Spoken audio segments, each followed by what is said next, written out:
Hello and welcome to another episode of Global Affairs podcast brought to you by the Indian Review of Global Affairs. I, Priyanka Rane, am your host, a second year master's student at the Symbiosis School of International Studies. My guest today is Dr. Alvite Ningthoujam. He is an assistant professor at the Symbiosis School of International Studies. He holds PhD from the Center of West Asian Studies, Jawaharlal Nehru University, New Delhi, for his doctoral thesis on Israel's arms export and the US factor, case studies of China and South Africa 1967 to 2000. He has also served as the consultant at the Strategic Wings Affair of the National Security Council Secretariat, Prime Minister's Office, New Delhi. Without further ado, let me introduce you to our today's topic of discussion: Israel-US relations, new administration, new era. Israel has forged close bilateral ties with the United States in many areas, and we'll be discussing the future of the Israel US relations from the perspective of the new administration. Starting with the very first question, a group of disparate parties across the political spectrum in June 2021 agreed to form a power sharing government, replacing the long serving Prime Minister Benjamin Netanyahu, who is being tried in Israeli courts on corruption charges. And as we know that later on June 13th, the Knesset approved the new government headed by Prime Minister Naftali Bennett. So, sir, I would like to hear your thoughts on the new Israeli Prime Minister Naftali Bennett and where does he stand in terms of the political ideology?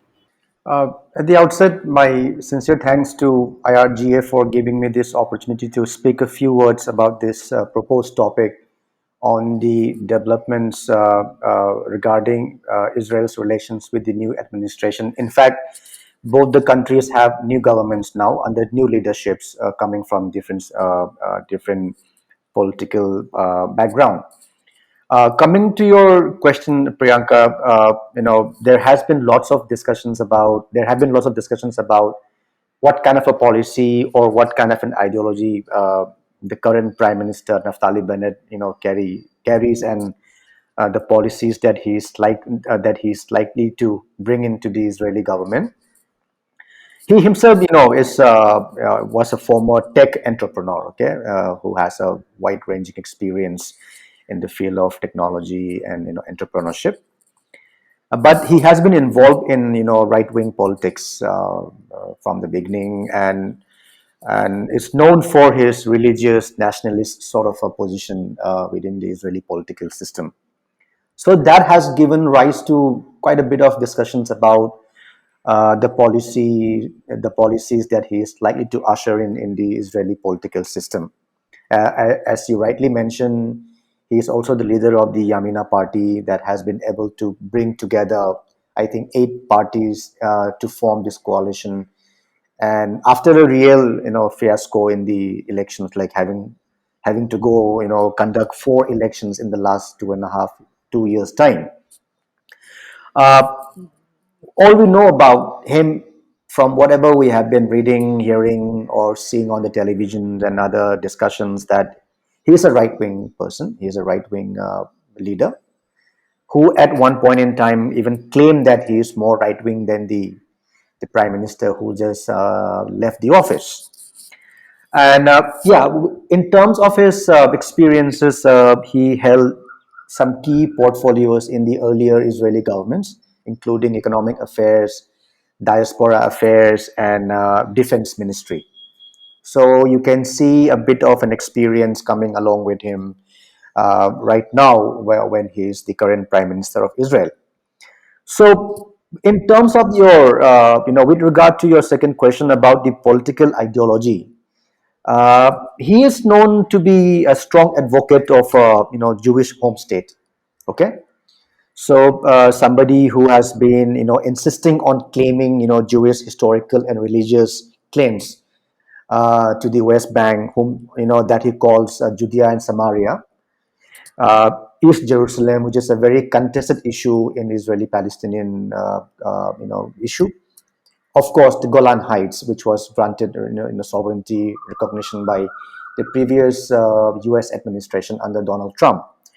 So, his claims to, his insistence to claim rights over these territories, uh, seem to be a bit problematic if you are to talk about uh, restarting any sort of a negotiation or process to resolve the long-standing Israeli-Palestinian conflict or the issue. And he's strong. He has been a very strong critic of the armed Palestinian groups, militias, or Hamas for that matter. I remember him calling for death penalty to some of the the Hamas personnel and militants.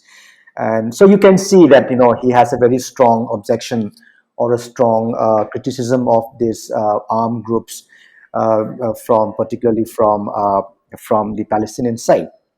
Now, what everyone currently looks at is, again, the point that I just mentioned a while back about the policies that he will likely bring in to start that negotiation with the Palestinians to resolve the decades-old conflict, or the Palestinian issue. There are, again, there are pessimisms, there are optimisms, from different. Again, that would largely depend on at what side of the issue you are standing at.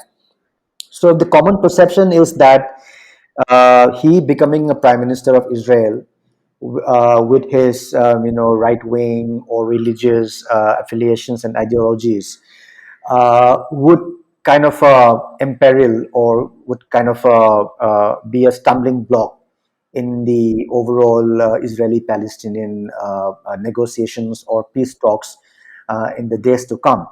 But then, having said this, he's just been into, not I think only a month or something into the government, and we will have to see where the future lies. Whether there are already discussions about the even the strength of this coalition government, whether this can be, this can remain, or there's going to be some more turns and twists and turns in the Israeli government in the times to come. So I, for one, would like to wait and see, not only going by his political affiliations or ideologies or political stances. I, for one, would like to see what kind of changes or what kind of transformation he would like to bring into the Israeli political system, so that they can start a new process of negotiations with the Palestinian officials. Moving ahead, as we know that our discussion revolves around the Israel-US relations, the close relationship between Israel and US is one of the most salient features of the Israel's foreign policy for about 3.5 decades. But it is unclear to what extent the new government will shift its approach towards United States of America. So, what kind of relationship do we expect the new administration to have with the United States of America, or as to say, with the Biden's administration? Right. Again, you mentioned rightly about the non-clarity of the stand of the Biden administration as of now. Yes, U.S. and in fact, Israel has been the strongest ally in the Middle East for the United States, regardless of the of who comes to power in Washington D.C. Uh, while having said this, we have seen a very strong partnership or alliance between the Donald Trump administration and Netanyahu administration during the last term of the U.S. political system. All sorts of barriers have been broken to strengthen the relationship between the two. Recognition of Jerusalem, granting sovereignty to Golan Heights, then a relocation of the U.S. embassy from Tel Aviv to Jerusalem. So that, and of course, the military security partnership, then the United States open endorsement to protect Israel from any Iranian aggression. So the relationship had been very, very strong, and now suddenly you have seen, changes of the governments in both the countries.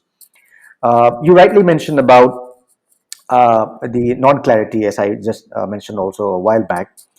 Because in the past, if you see the American, I'm not an observer of a keynote, observer of the U.S. political system, but if you see some of the recent administrations, uh, before a new president comes to power, there are certain signals that come out of the potential candidates about what kind of a policy he would bring in with regard to the Israeli-Palestinian issues or with regard to the bilateral cooperation. Okay, but in the case of Joe Biden, there has been very mixed signals that have been coming out in terms of Biden's approaches towards Israel's annexation activities, or Israel's handling of the recent crisis with the Hamas, between the IDF and the Hamas along the Israeli southern borders. So it is, to me, an interesting phenomenon, not being able to uh, not being able to say that this is the policy that is likely to be adopted, that is going to be adopted, uh, because there are, whenever any administration comes to power, there are few issues, again, apart from political economic relationship or security partnership. Israeli Palestinian issue prominent figures very prominently in the Israeli political system, vis-a-vis the Middle East and Israel. So there are issues like Jerusalem, there are issues like refugee, border settlement, law of return, security. These are, there are no clarities on any of these issues as of now. Uh, but what we have known so far is that Democrats and their promotion of two-state solution is something that we can look forward to from the Biden administration.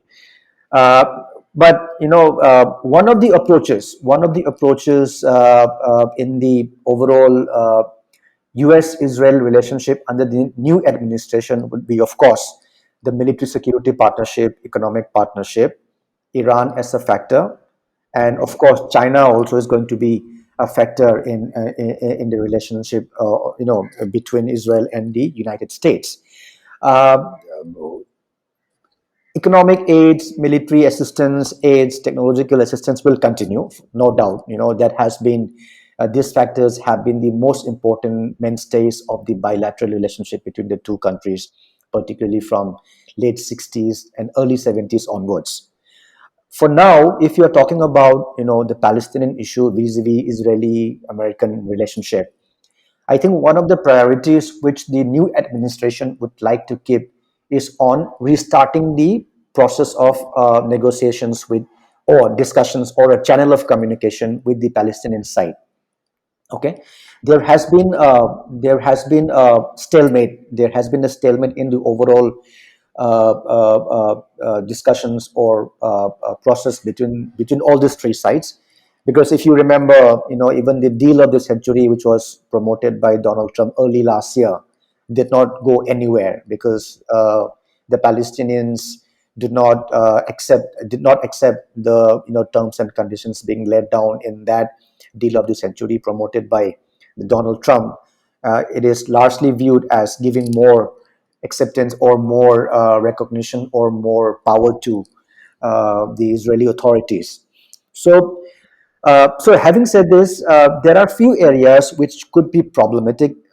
One of them could be if Israel was to continue with its annexation activities, that could bring some sort of misunderstanding or some sort of a problem or issues between Israel and the United States. Uh, then the evictions of Palestinian families in and around Jerusalem could be another problematic area or a contesting area that could again give rise to some sort of a problem between Israel and the uh, and the United States. So now, apart from the smooth flowing bilateral cooperation, Joe Biden could, I think, start some sort of a multi-stakeholder initiative to restart the Palestinian process. They have something called Quartet. Okay, the United States, the European Union, then the United Nations and Russia. They all come together to resolve the long-standing issue. So while you can think of a very strong partnerships in the bilateral areas. Israel's policies vis-a-vis the Palestinians, could give rise to certain differences. And again, Joe Biden's administration clearly talks about promoting human rights in different parts of the world, which is going to be a major component of its foreign policy. So that is another issue which we can keep a close watch upon while looking at how both these countries are going to interact in the times to come. As you spoke about the military assistance provided by US to Israel, and it is certain that when we talk about Israel and US, we cannot not talk about US's aid and security cooperation with Israel. And we also know that Israel maintains robust military and homeland security capabilities, partly owing to its cooperation with the United States on different national security matters. So, with this context, Israel is a modern and successful economy which ranks highest among the world. And why Israel still seeks more than $3.8 million military aid from US?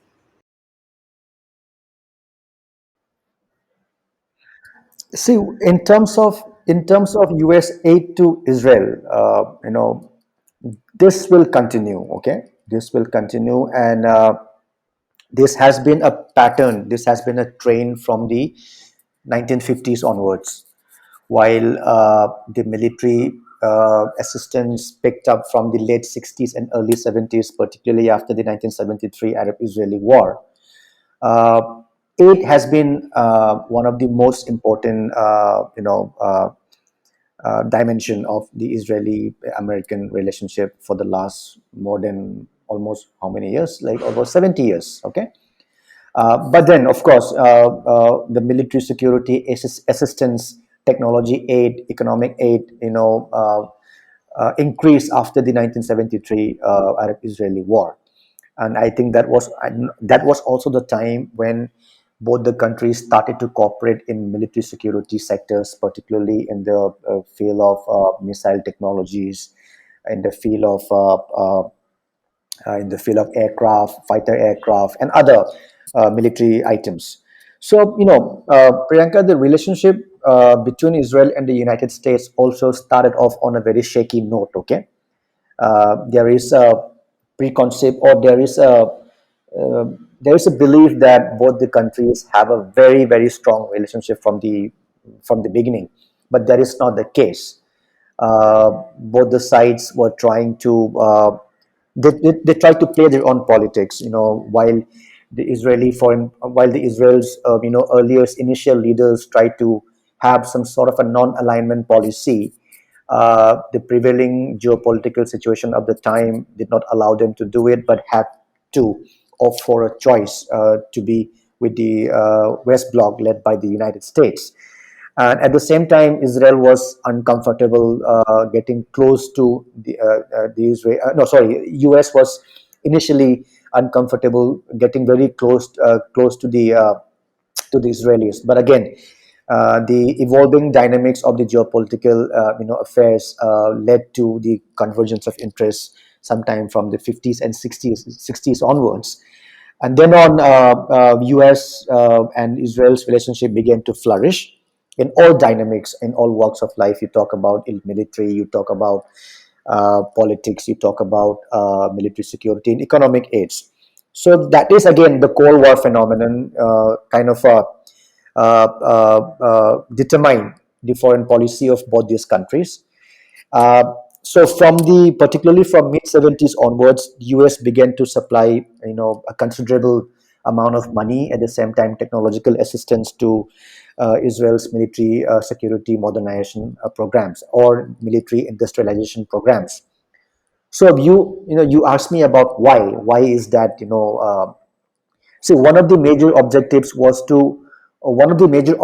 of the United States was to ensure that Israel maintained something called qualitative military aid. Okay, QME. They call it QME, qualitative military aid. On or to ensure Israel's military superiority or against the adversaries in the region.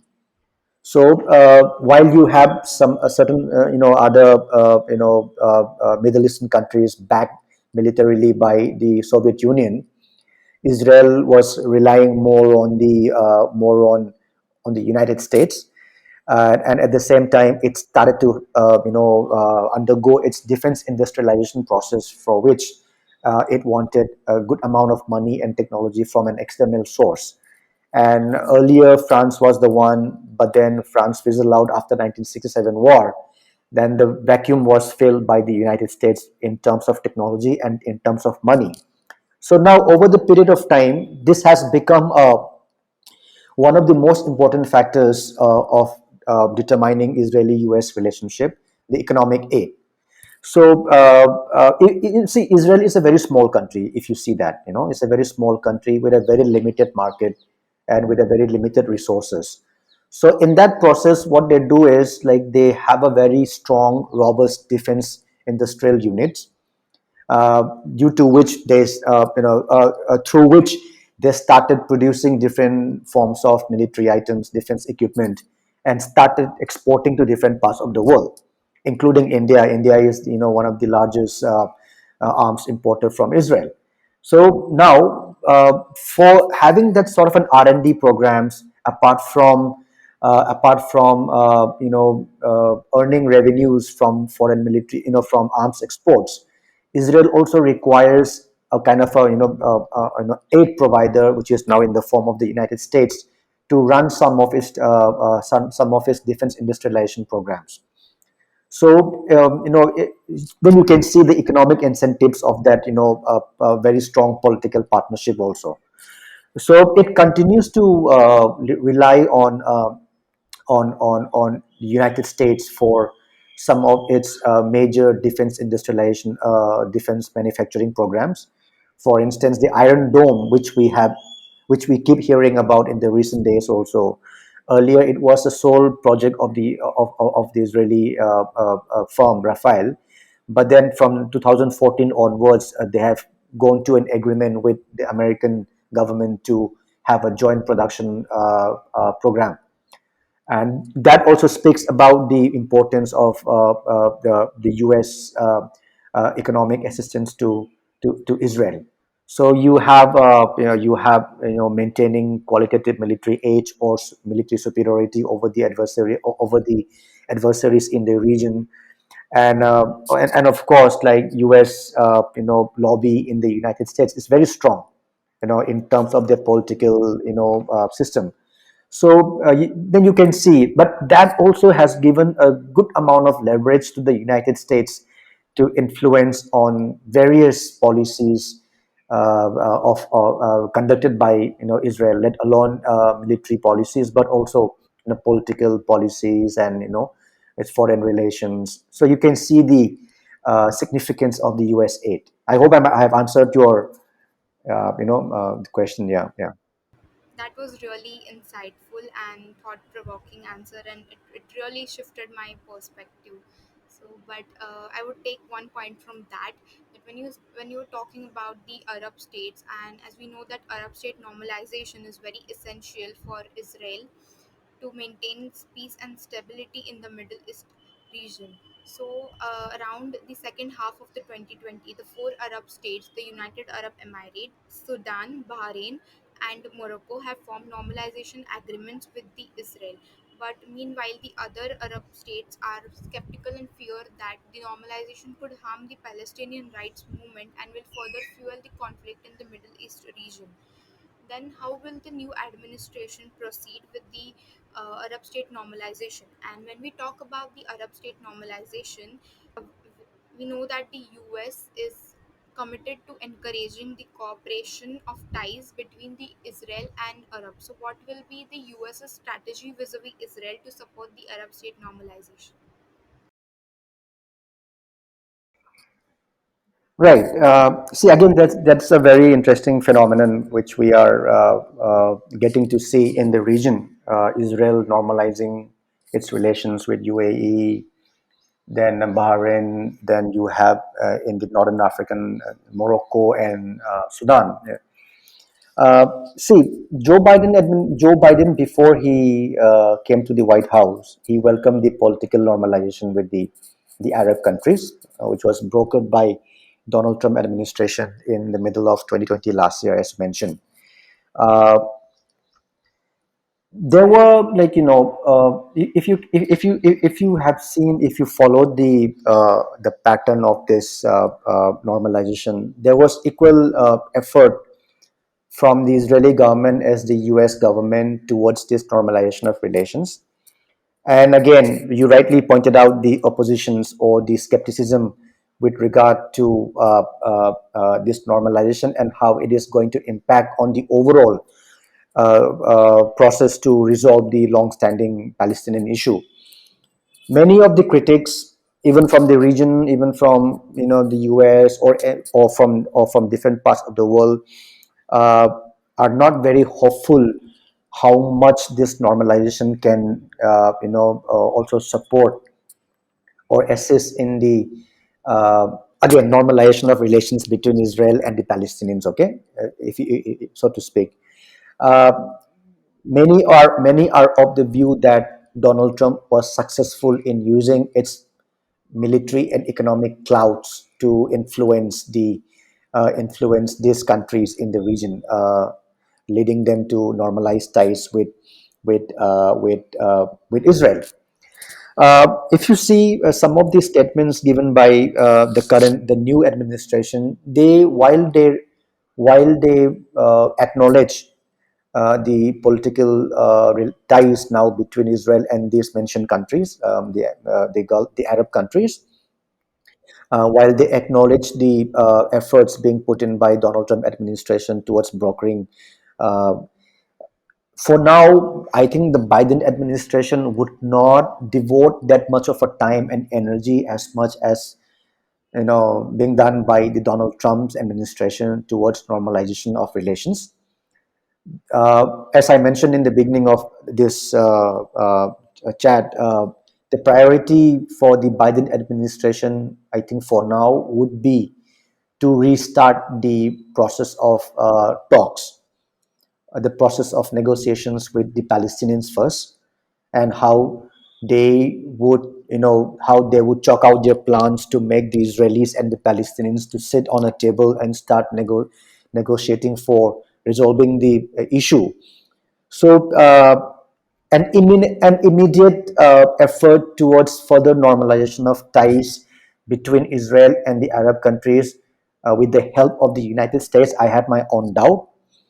Uh, well and good if Israelis and the Arab countries cooperate, openly to have their own set of normalization without any external player. That's a different issue. But for the Biden administration, the focus would be on the two-state solution. And again, the question of Jerusalem, the question of the border issues, the question of Golan Heights, annexation, all this would have to be factored in. So that would be the, I think, core focus for the Biden administration for now, rather than going out of the way and trying to make any other country, Qatar or Saudi Arabia or Oman, for that matter, to normalize ties with Israel. So it can be either completely bilateral between Israel and the Arab countries, but Biden administration coming immediately into the play, and trying to broker another peace between Israel and the Arab countries. I'm not seeing that happening anytime soon. While if that happens, like, well and good, but not immediately. That was very insightful answer. And moving ahead with the last question, US is Israel's most powerful and steadfast supporter, and China is the biggest rival of Washington. But Israel is also eager to have access to the China's massive market. But in the wake of the Israel Gaza conflict, China has been meddling into the domestic affairs of Israel, and it styles itself as the staunch supporter of Palestine. And with its growing influence in the region, how will this affect the Israel US relationship? See, if you look at the bilateral relationship between Israel and China, it's a very interesting relationship. Uh, uh, Having started off in 1949, 1950, Israel was one of the earliest countries from the Middle East to recognize People's Republic of China, and at the same time, China also recognized Israel. But that did not for about 40 years. They did not have a full ambassadorial diplomatic relationship. It was only in 1992 January uh, Israel and China established full diplomatic relations. But then there were lots of reasons for that. There were lots of factors. The Cold War politics, the Third World politics during the time in the 50s, and the relationship began to improve or not. Signals were coming out from the late 70s onwards about the kind of a back channel diplomacy which was going on between Israel and China, which ultimately led to the establishment of ties in 1992 January. Okay, so again, the prevailing geopolitics of the time, particularly in the mid and late 70s, had played a very important role in bringing closer these two countries. In the 70s, as I was telling you just a while back, I mentioned about Israel starting its defense industrialization process, looking for partnerships, looking for aids. Then that time, US started like giving in money, technology to Israel. But at the same time, in the late 70s, China, also with the death of Mao Zedong and the incoming of Deng Xiaoping, they have started to open their economy to the international, community. And there are four modernization drives in the field of defense, science and technology, health, and economic sectors.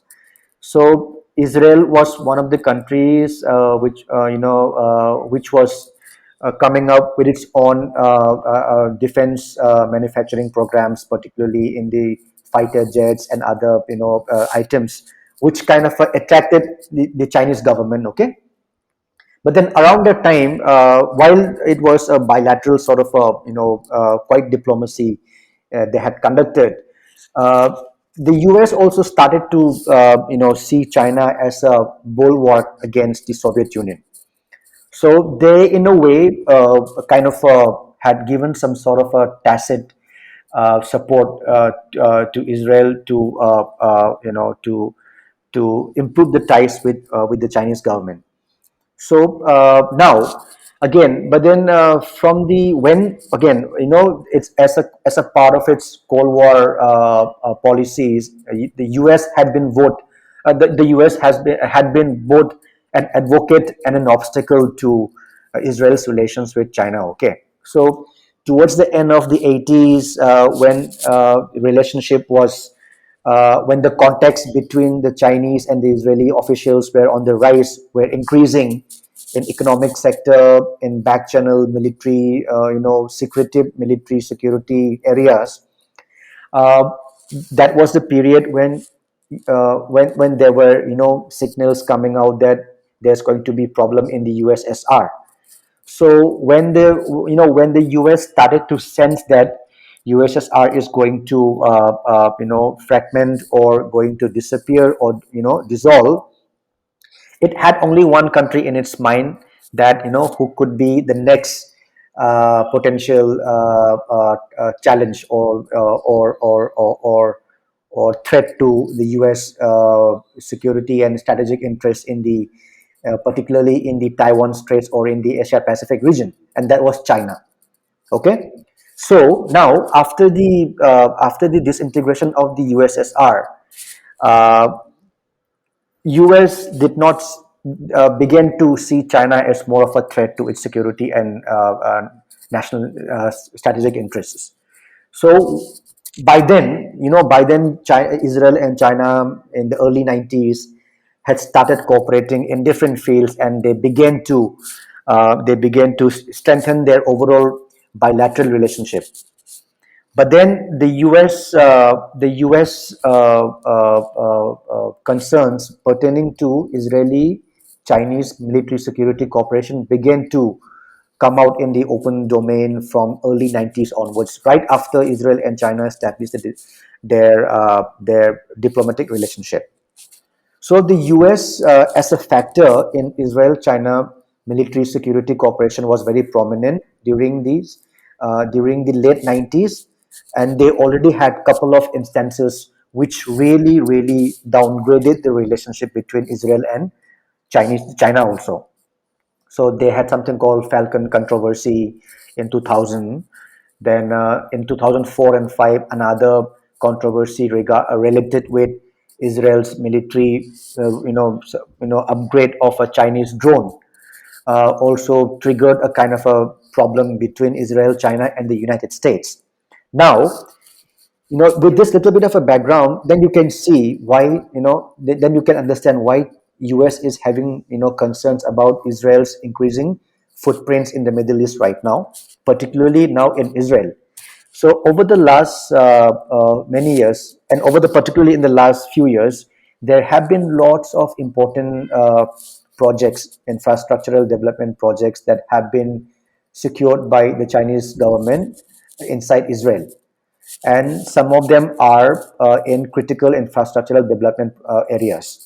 Okay, so you have, like, Israel, Chinese participation in the development of railway electrification lines inside Israel. Then you have Chinese companies working for the construction of a port in southern part of Israel. But one of the most concerning developments for the US is the 25-year agreement to operate and maintain a port called Haifa Port in northern part of Israel, which is also a port of call for the US Sixth Fleet Navy, US Navy Sixth Fleet. So when you have Chinese officials, Chinese engineers, technicians working in that port, which is also a port of call for the U.S.